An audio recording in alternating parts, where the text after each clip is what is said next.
Friends, இன்றைக்கி தான் பாப்பாவோடைய cake cutting video வந்து பார்க்க போகிறோம். ஏன்னா நாங்கள் கேக்கு ஆர்டர் கொடுத்தது வந்து வர்றதுக்கு லேட் ஆகிடுச்சு. ஸோ அதனால் வீட்டுக்கிட்டே இருந்த பேக்கரியில் வந்து நாங்கள் இந்த கேக்கை வந்து வாங்கிட்டு வந்தோம். ஏன்னா நாங்கள் ஒசூர் பொம்மை வந்து 7 o'clock வர சொல்லியிருந்தோம். ஸோ அதனால் அவங்க ஷார்ப்பாக 7 o'clock வந்துட்டாங்க. அதனால் கேக்கு லேட் ஆகுது அப்படின்றதுனால வீட்டுக்கிட்டே நாங்கள் வந்து வாங்கிட்டோம். அவங்க வந்து பாப்பாவுக்கு சர்ப்ரைஸ் பண்ணி அதுக்கப்புறம் கேக் அவங்களே எடுத்துகிட்டு வந்து நாங்கள் ஓப்பன் பண்ணி கட் பண்ணி ரொம்ப ஹாப்பியாக என்ஜாய் பண்ணோம். அதுக்கப்புறம் சாங் போட்டு பாப்பா கூட எல்லாம் டான்ஸ் பண்ணிவிட்டு என் பாப்பாவுக்கு வந்து பலூன் டெக்கரேஷன் நாங்கள் எதுவுமே பண்ணவே இல்லை. ஏன்னா என்னாலையும் முடியல.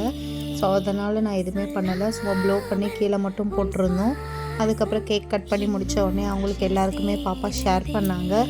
அதுக்கப்புறம் எல்லாம் சாங் போட்டுட்டு பாப்பா, என்னோடய சிஸ்டர், சன்னு எல்லாருமே டான்ஸ் பண்ணி ரொம்ப ஹாப்பியாக இந்த பர்த்டேவை வந்து முடித்தாங்க. உங்களுக்கும் இந்த டிசம்பர் மந்த் யாருக்காவது பர்த்டே செலிப்ரேட் பண்ணுறீங்கன்னா ஒசூர் பொம்மை பேஜுக்கு வந்து மெசேஜ் பண்ணிவிட்டு அவங்களுக்கு கால் பண்ணிங்கன்னா அவங்க வந்து இதுமா உங்களுக்கும் சர்ப்ரைஸ் கொடுப்பாங்க. ஸோ இந்த பர்த்டே வந்து பாப்பா மறக்கவே முடியாது. ஸோ தேங்க்ஸ் டு ஒசூர் பொம்மை. பாய்.